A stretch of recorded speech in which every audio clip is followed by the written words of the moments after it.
I was very shy, with strangers. I just couldn't talk to people. And I found if I had a Picture this. A 99-year-old man crawling on the ground with a garden hose, trying to fight off massive wildfires that are racing toward his home. The winds are howling at 90 miles per hour, and smoke is everywhere. This isn't a movie scene. This actually happened just a few months ago to Dick Van Dyke, the beloved star who made us laugh in Mary Poppins and The Dick Van Dyke Show. And somehow, this incredible man survived once again, just like he has so many times before. What you're about to hear will completely change how you think about aging, about life, and about what it means to never give up. Dick Van Dyke has cheated death 3 times in the last 10 years, and at 99 years old, he's still doing things that would amaze people half his age. His story isn't just about surviving. It's about living every single day like it matters. Let me take you back to where it all began. Dick Van Dyke was born on December 13, 1925, in a tiny town called West Plains, Missouri. This place was so small that fewer than 5,000 people lived there. His dad, Lauren, went door to door selling things to make money, earning about $26 a week. That might sound like nothing today, but back then it was like making $400 a week now. His mom, Hazel, worked as a stenographer, which means she wrote down what people said in meetings and court cases. Money was tight, but something special happened in that little town. Dick learned the value of hard work and staying humble. These lessons would stick with him for the rest of his life, even when he became one of the biggest stars in Hollywood. The family later moved to Danville, Illinois, and that's where things got really interesting. During high school in the late 1930s and early 1940s, Dick found himself surrounded by kids who would later become famous. One of his classmates was Donald O'Connor, who would go on to dance in the classic movie Singin' in the Rain. Another student was Bobby Short, who became a famous singer in New York City. Even one of his best friends was related to Gene Hackman, who would become a legendary actor. Out of fewer than 200 students in his graduating class, at least 3 would become national celebrities. What are the chances of that happening? It was like lightning striking the same place over and over again. But here's something that might surprise you. Before Dick ever thought about becoming an entertainer, he wanted to be a minister. His mother made sure the family never missed church on Sunday, and when Dick was just 15 years old, he actually gave a sermon. He loved the idea of making people feel better and bringing joy to their lives, just like his pastor did every week. He thought that was going to be his calling in life. Then something happened that changed everything. Dick started acting in school plays, and a drama teacher saw something special in him. She encouraged him to keep performing, and slowly, the dream of becoming a minister began to fade away. The world came very close to never seeing Dick Van Dyke sing and dance on our screens. But there was another obstacle that almost stopped him from performing. When Dick was 16, doctors discovered he had a heart murmur. This meant his heart didn't beat normally, and doctors told him he couldn't run, play football, or do any sports at all. For a teenage boy, this news was heartbreaking. He watched his friends play games while he had to sit on the sidelines. However, this setback turned into the best thing that ever happened to him. Since he couldn't play sports, Dick joined the drama class instead. He got his first role that fall, and something magical happened. When the audience clapped for him, he felt a rush of joy that he never forgot. The condition that felt like a curse actually led him to find his true passion on the stage. Just 2 years later, in 1944, Dick made a decision that shocked everyone around him. He dropped out of high school and tried to join the military during World War II. But there was a problem. At 6 feet 1 inch tall, he only weighed 130 pounds. The military said he was too skinny and needed to weigh at least 141 pounds. Dick tried to join 3 times and failed each time. But he wasn't going to give up. Dick ate bananas nonstop until he finally gained enough weight to pass on his 4th try. Even then, he didn't see any combat. Instead, he entertained troops who were stationed in America. It didn't matter to him where he served. He just wanted to help his country in any way he could. Once he was in the military, Dick dreamed of flying planes and becoming a pilot. But that dream ended quickly when they discovered he had allergies that made combat impossible. He also didn't do well in military drills, so they decided to make him a radio announcer instead. And the way he got this job was almost ridiculous. Picture this.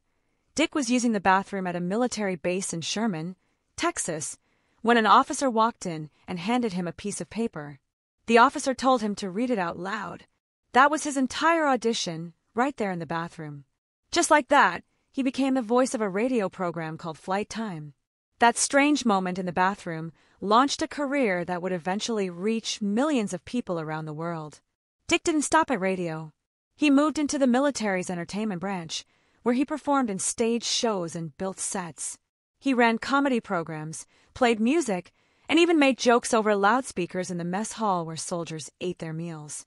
These small, sometimes chaotic performances weren't glamorous, but they taught him valuable skills. He learned how to think quickly, stay confident under pressure, and connect with any audience, no matter where he was.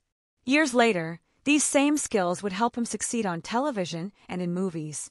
When the war ended in 1946, Dyke returned home. He was only 21 years old and took a job at his local radio station, WDN, spinning records and talking to listeners. He cracked jokes, hosted contests, and played music for families all across town. It wasn't a big job, but it gave him a platform to be heard. People started to recognize his voice and personality. He wasn't famous yet, but he was getting closer to his dreams. Then came a major failure that could have ended everything. Instead of jumping straight into show business, Dyke tried to open his own advertising agency in Danville. It was a disaster. Within just 1 year, the business completely collapsed. He lost money and confidence. Many people would have given up at this point and found a safe, normal job. But this failure became a turning point in his life. Feeling desperate and unsure of what to do next, Dyke teamed up with a friend named Phil Erickson to form a comedy duo. That one decision set him on the path to entertainment forever. Together, they became known as Eric and Van the Merry Mutes, a comedy act that was unlike anything else at the time. What made them special was that they never spoke a single word during their performances. Instead, they relied on mime, music, and physical comedy. While other comedians chased punchlines and told jokes, Eric and Van lip-synced to old records and used body language to make people laugh. They started performing in nightclubs on the West Coast and stayed on the road for over 5 years. That's around 2,000 nights of constant performing, constant traveling, and constant practice. They even made it onto early television in Atlanta, where mime acts were extremely rare. For Dyke, this long stretch of time sharpened everything about his performance skills. His timing became perfect, his stamina increased, and he became completely comfortable performing in front of live audiences long before anyone knew his name. On February 12, 1948, something very unusual happened on live radio that shows how different times were back then. Dick Van Dyke and his girlfriend, Margie Willett, got married in front of 15 million radio listeners. They were completely broke and couldn't afford a wedding, so when a national radio show called Bride and Groom offered to pay for their wedding and honeymoon if they agreed to say their vows live on the air, they said yes. 2 microphones, a minister, and a room full of strangers made their marriage official. It was an early example of how entertainment and real life could mix on the airwaves, long before reality shows made this kind of thing common. The marriage lasted 36 years and brought them 4 children. Dick and Margie lived through one of the earliest and most public wedding broadcasts in radio history. In the early 1950s, Dick found himself in New Orleans, working at WDSU TV Channel 6, which was the city's very first television station. He didn't start in a big role. He did everything from making announcements to hosting music shows to performing in comedy skits. He even filled airtime during the station's new news program when they needed someone to talk. The station was groundbreaking in many ways. It later became the first television station in the Deep South to broadcast in color, and Dick was right in the middle of all these exciting changes, trying new material every single week. It was a demanding job that required him to be ready for anything, but he learned quickly. New Orleans audiences expected quick laughs and lively energy, and Dick gave them exactly what they wanted. Looking back, that job taught him how to survive live television and prepared him for the much bigger opportunities that were coming his way. In 1954, everything began to change when Dick made his first national television appearance on a talent show called Chance of a Lifetime. The show aired on ABC and was designed to help new performers get their start in the entertainment business. Dick's mime act, combined with his natural comedy skills, impressed both viewers and television producers. He began landing guest roles on popular national variety shows like The Phil Silvers Show and The Pat Boone Chevy Showroom. It didn't take long for producers to notice that Dyke could do much more than just mime. He had a natural charm and comedy timing that translated perfectly to television. In just 5 years, he would go from being a guest performer to becoming a Broadway star. That kind of rapid rise wasn't common in those days. Most comedians spend an entire decade trying to reach that level of success. Dyke made it look fast and easy, but behind his success were years of silent practice and countless small performances that nobody remembers. In 1956, a friend from Dyke's Army days stepped in with an offer that would change his life forever. This friend had become an executive at CBS, one of the major television networks, and he recommended Dyke to the network. It worked better than anyone expected. CBS offered Dyke a 7-year contract, which was extremely rare. Networks didn't usually hand out long-term deals to comedians who hadn't already proven themselves with national success. But Dyke had something different about him that the executives could see. He soon started co-hosting the CBS Morning Show, and his co-host for the news segments was none other than Walter Cronkite, who would later become one of the most trusted news anchors in American history. The morning show didn't last very long, but the opportunity opened many doors. That contract was the first real bet CBS made on Dick Van Dyke, and it would pay off in ways nobody could have imagined. By late 1959, Dyke had made it to Broadway, the ultimate dream for any performer. His first show was called The Girls Against the Boys, which opened in November and closed just 2 weeks later after only 16 performances. It could have been seen as a complete disaster. The cast included big names like Bert Lahr and Shelley Berman, and Dyke played only a few small roles.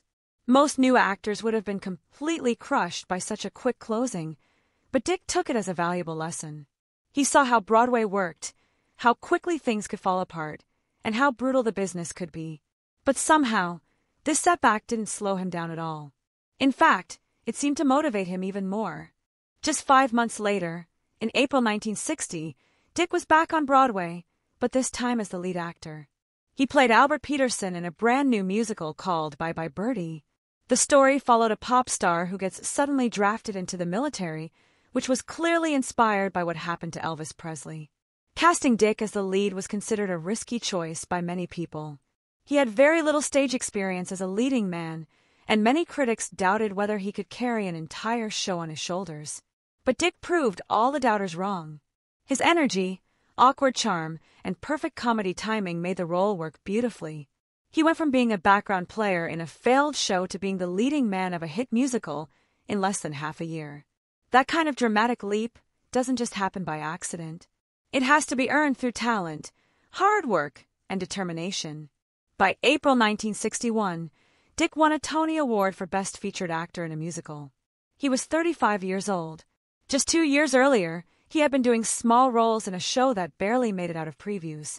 Now he was winning awards and beating seasoned Broadway veterans who had been performing for decades. The Tony Award wasn't just a personal victory for Dyke. It proved that he belonged on the biggest stages in the country and that a former mime act from West Coast nightclubs could become a top-tier performer in the eyes of tough New York critics. The success of Bye Bye Birdie was absolutely massive. The show ran for 607 performances before closing in October 1961. It won 4 Tony Awards, including Best Musical. Songs from the show like Put on a Happy Face and One Last Kiss became radio hits that people are still singing today. The musical didn't just entertain audiences. It captured something real about American life in the early 1960s, especially the teenage obsession with fame, music, and social change. Now here's where the story gets really interesting. When Carl Reiner first created the idea for what would become the Dick Van Dyke Show, he wasn't writing it for someone else. He wrote it for himself to star in.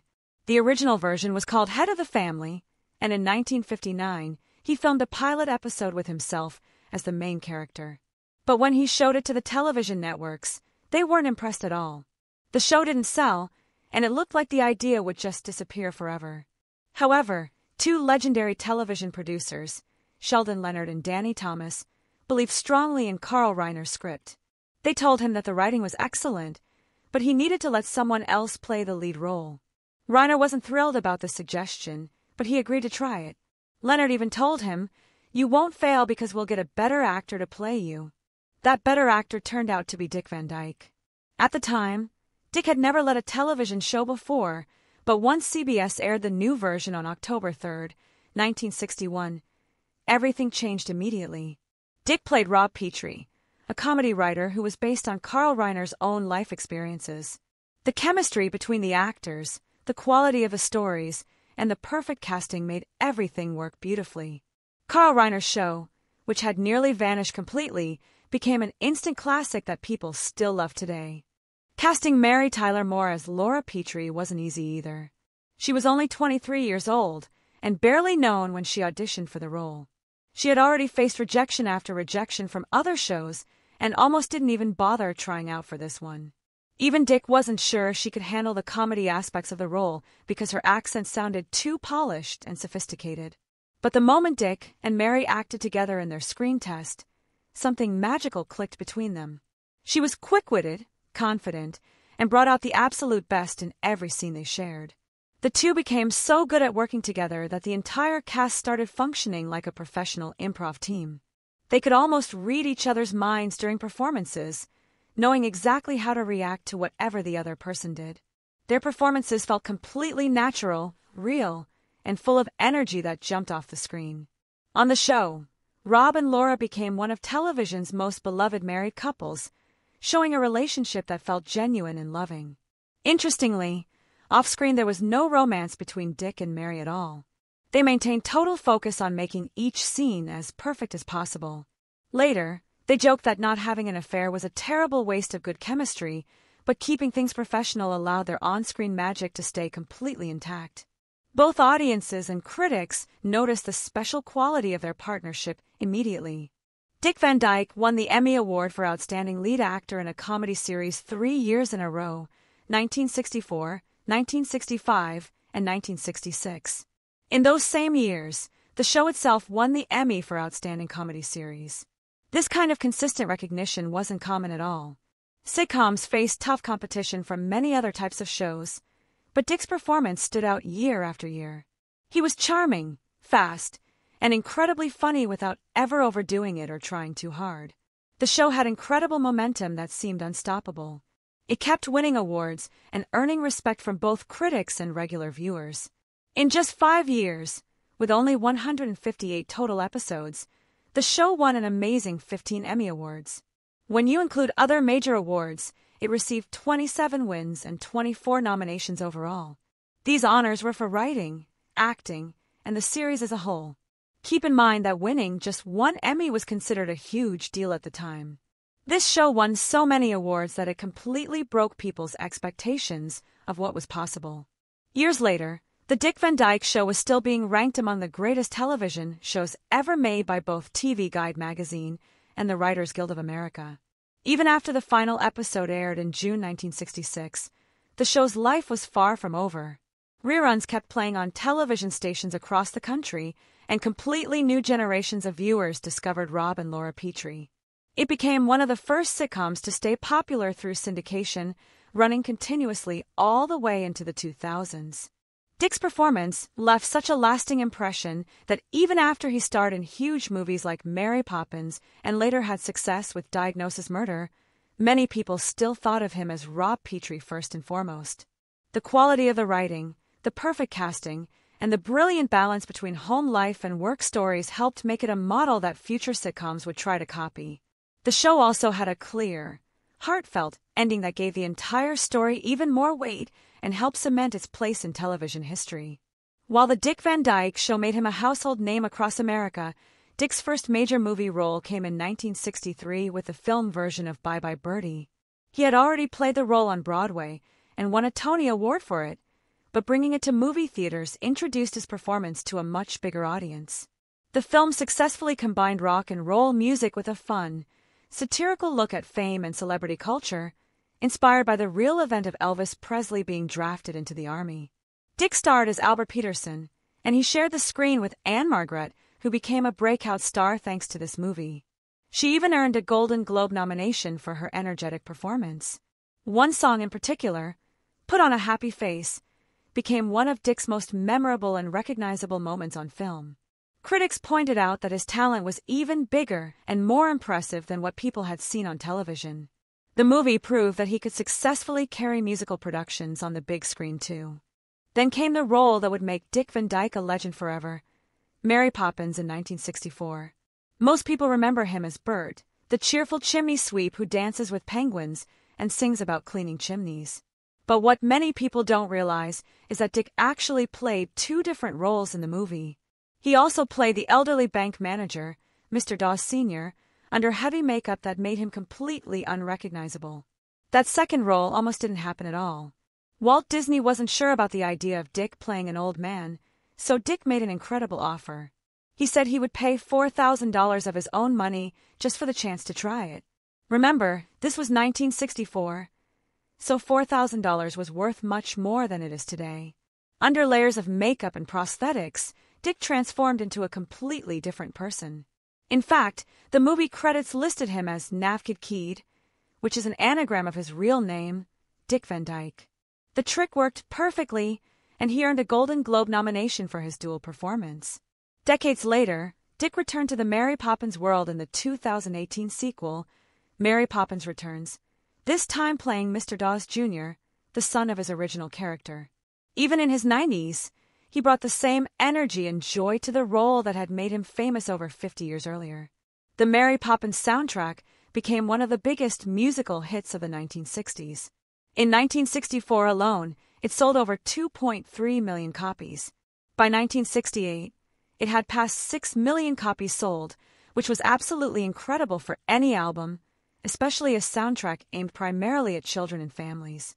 The album spent 14 weeks at #1 on the Billboard album chart, which was extremely rare for this type of music. It won the Grammy Award for Best Album for Children and became a part of daily life for families all over the world.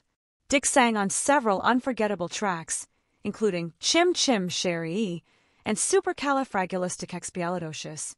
Even the gentle song Feed the Birds became a personal favorite of Walt Disney himself. Disney was said to have asked his assistants to play it in his office every single week because it moved him so deeply. The cultural impact was so enormous that the Oxford English Dictionary actually added the word supercalifragilisticexpialidocious to its official word list, making it a real part of the English language forever. In 1968, Dick starred in another beloved family musical called Chitty Chitty Bang Bang. The movie was based on a book written by Ian Fleming, the same author who created the James Bond spy novels. The film was produced by Albert R. Broccoli, who was also famous for producing the Bond movie series. Dick played Caractacus Potts, a quirky inventor and loving single father who creates a magical flying car that takes his family on incredible adventures. The songs were written by the same team that had created the music for Mary Poppins, which gave the film the same kind of infectious energy and memorable melodies. Dick's performance as a devoted father and playful inventor helped carry the entire story. The cast also included Sally and Howes and Gertfrobe, who had played the villain Goldfinger in a James Bond film. The movie was a box office hit, and the title song earned an Academy Award nomination. It quickly became another family favorite that parents and children could enjoy together. By 1969, Dick decided he wanted to show audiences a completely different side of his acting abilities. In a movie called The Comic, directed by his old friend Carl Reiner, Dick played Billy Bright, a silent film star whose life spirals completely out of control. This movie wasn't light or musical at all. It was serious, emotional, and sometimes very dark. Billy Bright becomes incredibly successful, but success destroys him as he becomes consumed by his own ego and develops a dangerous addiction to alcohol. The film was partly inspired by real-life silent film legends like Buster Keaton and Charlie Chaplin, who had their own struggles with fame and personal demons. The movie came out at a time when Hollywood was shifting toward more realistic, adult-oriented stories that dealt with serious social issues. The comic didn't make a lot of money when it was first released, but critics later praised it for its honest, unflinching look at the dark sides of fame and failure. It also proved that Dick Van Dyke could handle dramatic, serious roles just as skillfully as he handled comedy and musical performances. This range would serve him well throughout the rest of his career. Unfortunately, Dick Van Dyke went through one of the darkest and most difficult periods of his entire life during the early 1970s. His battle with alcohol addiction became much worse over a 7-year period, threatening to destroy everything he had worked so hard to build. By 1972, the situation had become so desperate that he checked himself into a rehabilitation hospital for 3 weeks of intensive treatment. During this terrible time, Dyke admitted that he felt suicidal and completely hopeless about his future. The drinking had started innocently enough as a way to calm his nerves in social situations, but it had gradually turned into something much more dangerous and destructive. He later compared the grip that alcohol had on his life to that of heroin, one of the most addictive drugs in the world. During his time in rehabilitation, Dyke went through extremely painful withdrawal symptoms while staying in the psychiatric ward of a hospital. He was forced to face the brutal truth that he was truly, deeply addicted to alcohol and that his life was completely out of control. That moment of recognition changed everything for him, though it took several more attempts before he could stay sober permanently. After several relapses and failures, something finally clicked in Dyke's mind and body. One day, he became so physically nauseated just thinking about alcohol that he completely lost any desire to drink. From that moment forward, he never touched alcohol again. Now, well into his late 90s, Dyke credits staying sober and staying physically fit as the two most important reasons for his extraordinarily long and healthy life. But while Dyke was fighting his battle with addiction, his marriage to Margie was also falling apart after more than 2 decades together. The distance between them grew larger and larger, and the situation became even worse when Dyke started having an affair with Michelle Triola, who worked for his agent. In 1976, he publicly admitted that the affair had made everything much worse, and that the guilt was tearing him apart emotionally. Both Dyke and Margie were struggling with their own forms of addiction during this period. While he battled alcohol, she was having problems with prescription pills that had gotten out of control. She ended up checking into the same rehabilitation hospital where Dyke had been treated, not long after his own stay there. Though they separated, and their marriage was clearly over, the actual divorce didn't happen immediately. Dyke later said that the pain and guilt of that entire period forced him to grow up emotionally and learn to be more honest with himself and others. Despite all the hurt and complications, Dyke and Margie managed to stay in touch and work together to focus on raising their 4 children in the healthiest way possible. Their marriage, which had begun so romantically on live radio in 1948, officially ended in divorce in 1984 after 36 years together.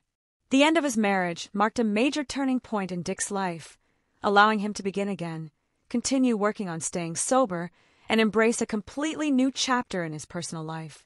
Margie passed away from pancreatic cancer in 2008. Even though they had been apart for many years by then, her death hit Dyke very hard emotionally. He said it felt like he had lost an important part of himself, despite all the problems they had experienced together.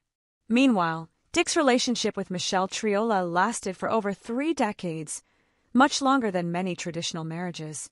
They began living together around 1976 and stayed committed to each other until her death in 2009. Michelle had once made national headlines in a legal fight with actor Lee Marvin over their relationship, but to Dyke, she was simply someone who gave him understanding and support during his most troubled years. Though Dyke and Michelle never officially got married, he often said that she helped him feel grounded and stable during a very chaotic time in his life. When she was dying from lung cancer, Dyke stayed by her side constantly, even singing to her in her final moments. Even though the way their relationship had started was controversial and hurtful to others, it became one of the most meaningful and important parts of Dyke's entire life. Right in the middle of all these personal struggles, Dyke made a surprising and successful return to television in a way that nobody expected. In 1993, he took on a role that was completely different from his usual comedy parts. He became Dr. Mark Sloan in a crime series called Diagnosis Murder, which mixed mystery solving with family drama. His real-life son, Barry Van Dyke, played his on-screen son, making their family connection part of the show's appeal. The show nearly got canceled after just 2 seasons because the ratings weren't strong enough, but it managed to bounce back and became a genuine fan favorite. It ended up running for 8 successful seasons with 178 episodes, plus 2 made-for-television movies. Amazingly, Diagnosis Murder actually lasted longer than his famous sitcom from the 1960s had. The show gave Dyke a completely new audience of viewers, and kept his career active and relevant well into his 60s and 70s. But just when everything seemed stable and positive in Dyke's life, he faced a strange and frustrating medical problem that haunted him for years. Starting in the early 2000s, he began hearing a constant pounding noise inside his head that felt like a heartbeat. The sound got much worse whenever he tried to lie down, making it nearly impossible for him to sleep properly or rest comfortably. Dyke saw many different doctors and went through every medical test that anyone could think of, but no one could explain what was causing this mysterious problem. By 2013, the issue had become so severe that he had to cancel a major public event in New York City because he was simply too exhausted to travel or perform. Eventually, Dyke mentioned the problem on the internet, and someone suggested that it might be related to his dental implants. That suggestion turned out to be exactly right. Once he had the dental work corrected, the pounding noise gradually faded away. It was a bizarre medical mystery that had tormented him for 7 full years, but the solution was surprisingly simple once someone figured out what was really causing it. In 1987, Dyke faced one of the most heartbreaking and painful moments of his entire life. His 13-year-old granddaughter, Jessica, came down with chickenpox, which was considered a normal childhood illness that most kids recovered from without any problems. Like many parents and grandparents did at the time, Jessica was given aspirin to help reduce her fever and make her more comfortable. But just a few days later, Jessica became confused and disoriented, then extremely sick very quickly. She was rushed to the hospital as fast as possible, but tragically, she didn't survive. She had developed Reye syndrome, an extremely rare but deadly condition that was linked to giving aspirin to children during viral infections like chickenpox or the flu. At the time, only a few thousand cases of Reye syndrome had been reported in the United States, but the death rate among children who developed it was terrifyingly high. Jessica's death came just days before new medical research was published that showed how dangerous aspirin could be for children during certain illnesses. After losing Jessica in such a preventable way, Dyke became a passionate national voice warning other parents about the dangers of giving aspirin to children. He made public service announcements and spoke publicly about the tragedy, hoping to help other families avoid the same devastating loss that his family had experienced. Even while dealing with such profound heartbreak and personal loss, Dyke Van Dyke never slowed down his professional career. Throughout the 1980s and 1990s, he kept appearing regularly on television in many different types of roles. He starred in movies made specifically for television, like The Country Girl with Faye Dunaway, and he even played a villain in the big-budget film Dick Tracy, showing his range as an actor. In 1990, he made guest appearances on popular television shows like The Golden Girls and Matlock, demonstrating his ability to move smoothly between comedy and drama. He also worked with his son Barry again in the action series Airwolf. These appearances kept Dyke in the public spotlight and showed audiences that he could still surprise them with new and different types of performances, even as he entered his 60s. In August 2013, Dyke experienced what could have been the end of his remarkable life. He was 87 years old and driving his Jaguar along Route 101 near Los Angeles when something went terribly wrong. The car suddenly filled with thick, dangerous smoke, and then flames burst out from the front of the vehicle. A man named Jason Pennington was driving nearby when he saw Dyke slumped inside the burning car. Without any hesitation at all, Jason stopped his own car, ran over to the Jaguar, and pulled Dyke out to safety. Just seconds after the rescue, the entire car was completely engulfed in flames. Dyke's wife later posted pictures of the wreck online, showing that the Jaguar was nothing but a burnt, twisted shell of metal. The images went viral on the internet because people couldn't believe how close Dyke had come to dying in such a horrible way. A year before that terrifying car fire, in 2012, Dyke had made a decision that surprised many people and generated a lot of public discussion. At the age of 86, he got married for the second time. His bride was Arlene Silver, who was 40 years old, creating a 46-year age gap between them that became a major topic of conversation in the media and among fans. Dyke and Arlene had met 6 years earlier at an awards show where she was working as a makeup artist. Many people criticized the relationship because of the huge age difference, while others were simply surprised that someone Dyke's age was getting married again. But Dyke consistently said that marrying Arlene was one of the happiest and best decisions of his entire life. More than a decade later, Dyke and Arlene are still together and seem genuinely happy. They sing together, dance together, laugh constantly, and share their daily lives like best friends who happen to be married. Every time someone asks Dyke about the age difference between them, he just smiles in that charming way of his and says simply, "It works."